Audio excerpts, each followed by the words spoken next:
Terkuat lagi satu hal yang menurut saya sangat penting buat kita semua, yaitu bagaimana upaya kolonial dan feudalisme mau menghapus sejarah perjuangan Wali Songo di Nusantara. Tercatat tadi, naskah kuno Bali Lombok mencatat peristiwa tentang konspirasi antara kolonial Belanda dengan neo feodalis di zaman itu, tahun 1719. Kenapa kita harus kembali kepada sejarah? Karena akalnya semesta ini adalah sejarah.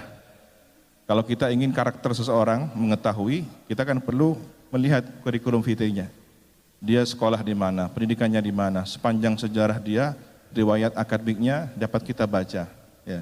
Engkau ku hargai.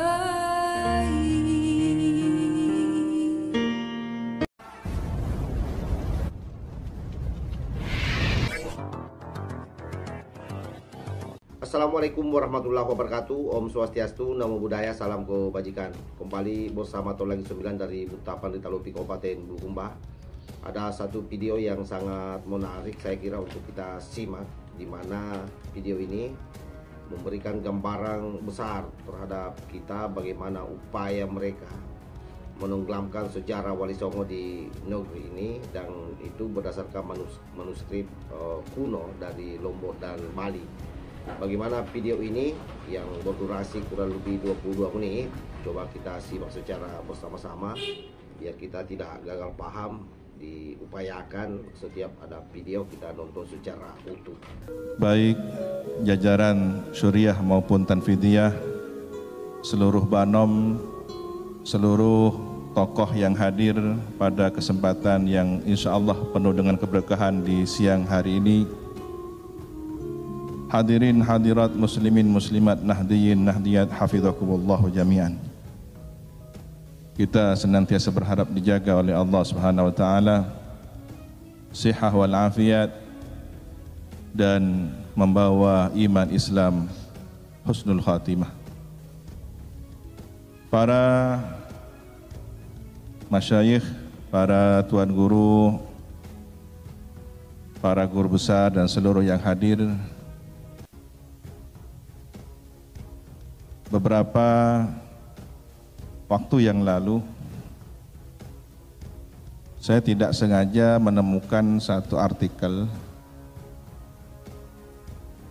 tentang manuskrip naskah kuno yang tertulis tahun 1719.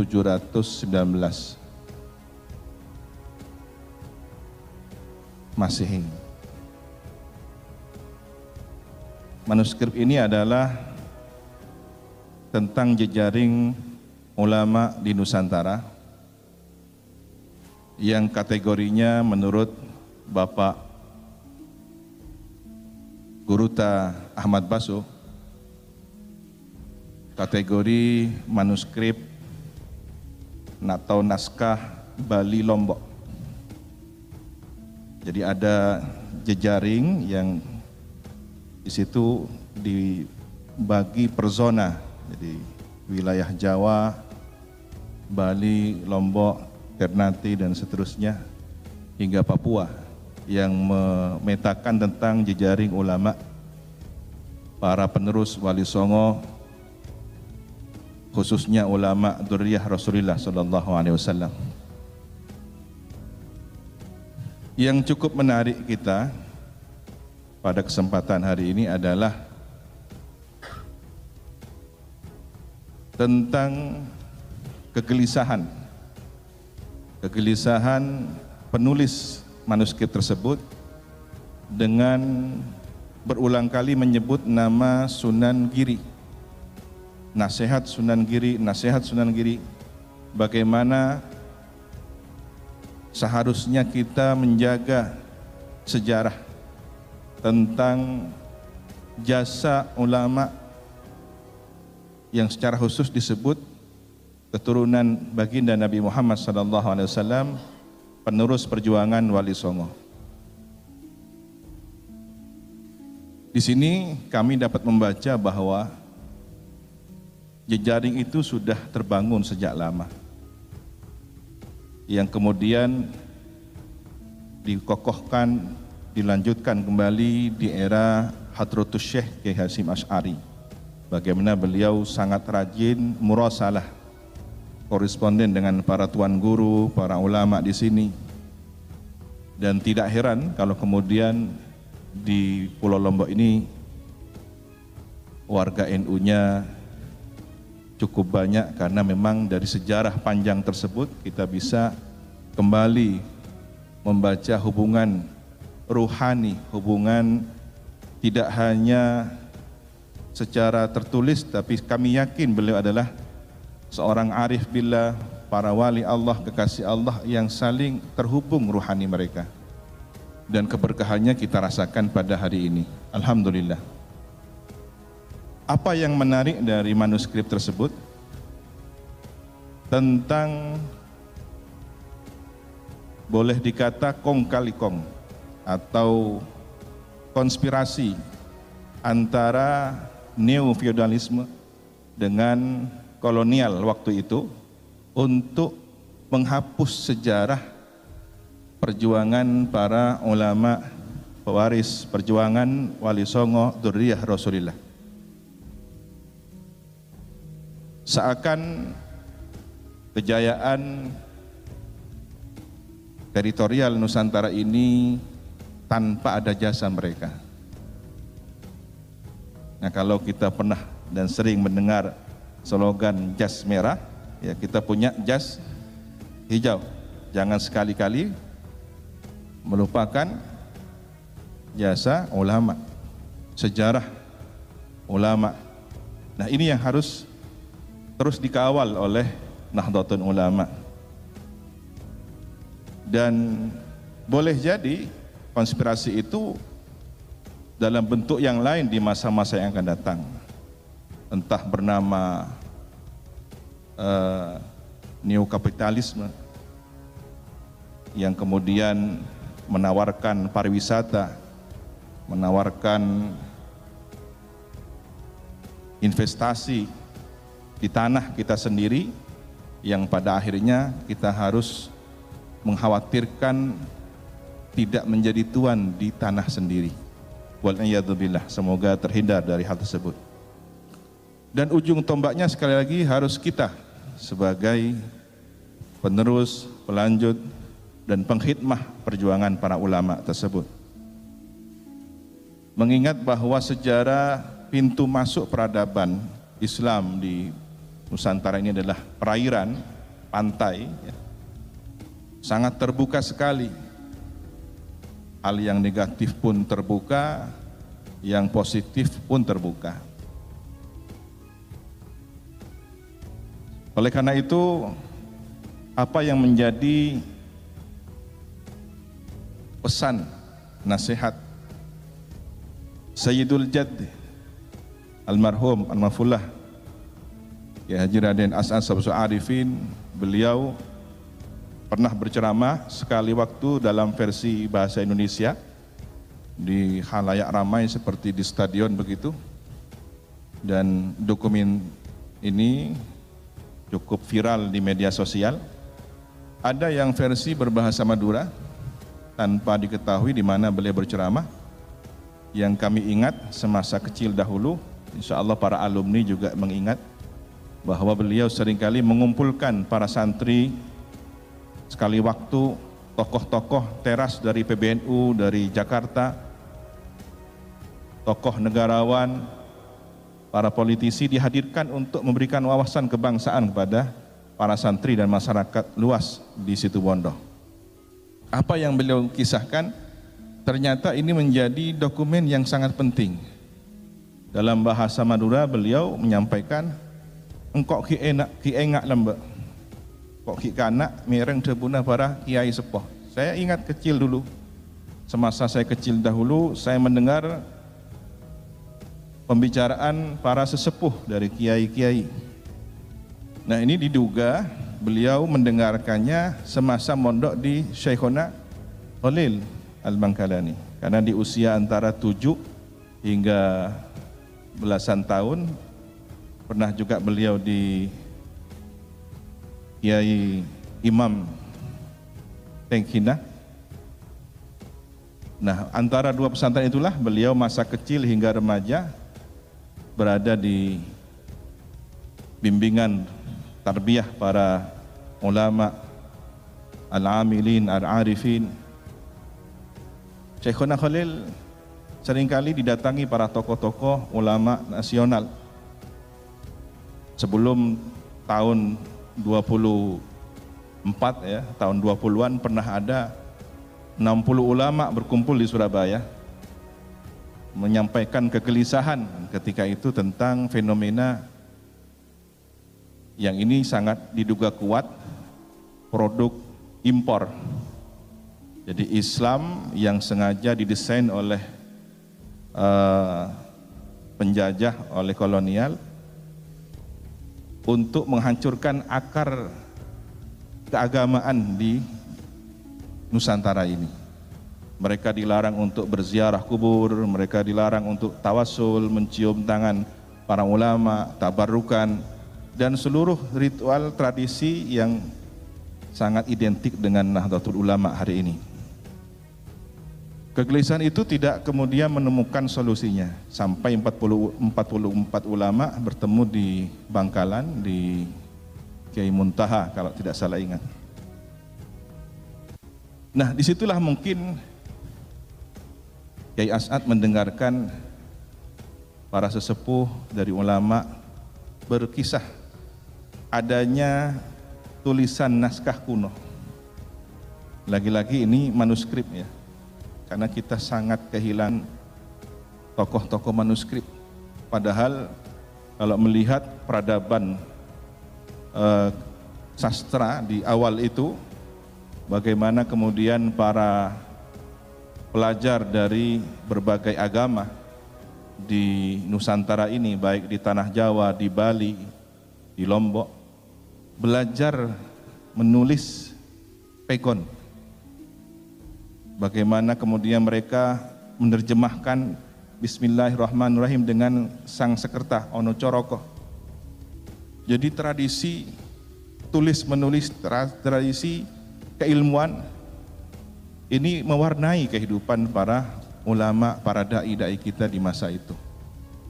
Apa yang tertulis? Kata Kiai As'ad, mengutip diskusi para kiai sepuh bahwa Sunan Ampel Raden Ahmad rahmatullah semasa mengaji, bermukim atau mondok di kota Madinah kira-kira 4 abad yang silam ya, karena beliau seusia Imam Abdullah bin Alawi Al-Haddad Sahibur Ratib, yang saya berterima kasih ratibnya dibaca di kantor PWNU ini sehingga menjadi tambahnya nilai rohani spiritual para pengurus dan seluruh warga NU khususnya di NTB. Mudah-mudahan istiqomah. Nah, ternyata Sunan Ampel ini semasa mengaji di Madinah, beliau mendapatkan suatu karomah, bisa muwajahah, berdialog langsung dengan baginda Rasul Sallallahu Alaihi Wasallam, yang beliau mewasiatkan, bawalah ajaran Islam Ahli Sunnah wal Jamaah ini ke negeri Kiai As'ad sebutnya Indonesia. Nah, saya tidak tahu pasti apakah di manuskrip itu, naskah itu tertulis Indonesia ataukah riwayat bil makna dari Kiai As'ad. Boleh jadi kedua-duanya. Jika kemungkinan yang pertama itu adalah lafaz dari Rasulullah, berarti Rasulullah sudah menyebut Indonesia kepada Sunan Ampel. Jika itu adalah riwayat bil makna, teritorial Nusantara adalah bagian dakwah yang sudah mendapatkan nadrah Rasulullah, sudah dipandang oleh batin Rasul, sehingga Sunan Ampel ditugaskan untuk menyampaikan ajaran Ahlus Sunnah wal Jamaah di negeri ini. Oleh karena itu, merawat ajaran yang telah disampaikan oleh para sunan, para wali songo ini, hingga diteruskan oleh para ulama, para kiai, tuan guru, hampir di seluruh pelosok negeri ini, adalah amanat baginda Rasulullah sallallahu alaihi wasallam. Dan itu adalah dalil, adalah hujjah. Ada 4 riwayat hadis tentang melihat Nabi, ya. Man ra'ani faqad ra'ani, man ra'ani fil manam faqad ra'ani fil yaqadah, dan beberapa riwayat lainnya yang menyatakan bahwa akurasi dari validitas tentang hadis melihat Nabi ini adalah benar. Ini perlu disampaikan bagi yang tanya dalil kan begitu ya. Apa dalilnya kan begitu. Kalau yang hadir ini insya Allah tidak perlu dalilnya. Karena ulama kita sudah dalil. Tuan guru kita sikapnya saja sudah dalil. Tapi ini sebagai hujah kita bahwa apa yang menjadi catatan manuskrip itu ternyata memiliki dalil yang kuat. Dan itu tercatat di Keraton Cirebon yang disalin dalam bahasa Sangsekerta di Keraton Yogyakarta. Mungkin juga di Leiden atau di beberapa perpustakaan di luar negeri lainnya. Nah, ini yang kita kehilangan akar sejarahnya. Sehingga kadang-kadang hari ini para warga NU begitu ditanya, apa dalil kamu mengamalkan ini dan itu dan semacamnya? Ya karena kita tidak biasa membantah dan tidak terbiasa panjang lebar tentang dalil, ya sudah ikut tuan guru, ikut kiai. Yang itu mudah diancam, mudah dipatahkan oleh mereka sedikit-sedikit dengan dalih kullu bid'atin dhalalah. Padahal mungkin ya hafalnya hanya hadis itu saja kan gitu. Tetapi bisa menghabisi kader-kader muda kita yang lemah. Nah, ini titip, mudah-mudahan sejarah ini bisa dibukukan dengan baik dan terus disampaikan. Saya tidak bosan-bosan di berbagai forum ke-NU-an untuk menyampaikan kisah ini. Nah, Kiai As'ad juga pernah menyampaikan di hadapan para santri tentang kalimat khittah ma'hadiyah. Jadi beliau tidak hanya mempopulerkan khittah NU yang kembali kepada khittah di mana telah pernah dituliskan oleh Hadratus Syekh dalam risalah Ahli Sunnah wal Jamaah. Beliau dengan tulisan tangannya sendiri menuliskan khittatus salaf. Jadi khittah NU adalah khittah salaf, kembali kepada ajaran salafus saleh, sahabat, tabi'in, ya, tabi'it tabi'in yang seluruhnya bersumber dari baginda Nabi Muhammad SAW. Maka kitalah yang seharusnya lebih bangga menyebut salaf, bukan yang membawa-bawa nama manhaj salaf kan begitu. Biasanya yang suka mengaku-ngaku bukan pemiliknya, tetapi yang biasa-biasa yang justru mengamalkannya. Kitalah yang mengikuti manhaj salaf. Kitalah yang seharusnya bangga dengan ajaran para masyayikh kita, ulama kita telah bersanad silsilah keilmuan akidah kita kepada para salafus saleh. Alhamdulillah. Ikhtitam sebagai penutup bahwa catatan sejarah ini harus diabadikan, didokumentasikan dengan baik. Manuskrip ini harus terawat, ya. Dan di Indonesia masih sedikit tokoh pakar manuskrip, masih sedikit yang serius membidangi tentang persoalan naskah-naskah kuno ini. Alhamdulillah beberapa pesantren sudah merintis kajian-kajian manuskrip tersebut. Dan seharusnya Lombok ini juga punya ada pengkayaan keilmuan yang berasal dari manuskrip, karena ternyata tercatat tadi naskah kuno Bali Lombok mencatat peristiwa tentang konspirasi antara kolonial Belanda dengan neo feodalis di zaman itu tahun 1719. Kenapa kita harus kembali kepada sejarah? Karena akalnya semesta ini adalah sejarah. Kalau kita ingin karakter seseorang mengetahui, kita kan perlu melihat kurikulum vitae-nya. Dia sekolah di mana, pendidikannya di mana, sepanjang sejarah dia, riwayat akademiknya dapat kita baca. Ya.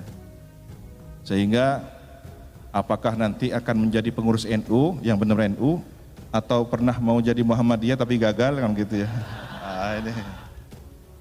Untung tidak terungkap ya kurikulum vitae-nya. Alhamdulillah diselamatkan oleh NU. Ya, begitulah pentingnya kita melihat akal sejarah dari catatan-catatan naskah para ulama kita. Oleh karena itu, kita seharusnya berbangga, bersyukur atas nikmat ajaran yang telah diwariskan dari para masyayikh kita, muassis Jamiah Nahdlatul Ulama ini. Teruslah kita mengkaji kitab-kitab beliau, dan hari ini informasinya akan dimulai pembukaan pengajian kitab. Kitabnya belum ditentukan.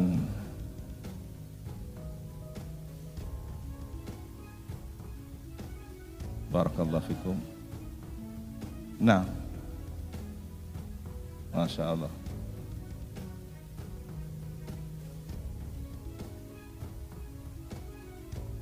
Barakallahu fikum. Dan itu entah ini janjian atau bagaimana, sekarang di mana-mana marak sekali. Jadi mulai dari MWJNU, bahkan di Ranting, kemudian di PC-PCNU, di beberapa PWNU juga memulai kajian-kajian semacam itu. Apakah ini tanda-tanda satu abad NU kembali kepada kejayaannya? Sanu'iduha siratahal ula. Ketika tongkat sudah kembali dari perubahan mukjizat ular menjadi tongkat kembali, maka kita berharap NU kembali pada hakikat perjuangannya. Amin ya rabbal alamin.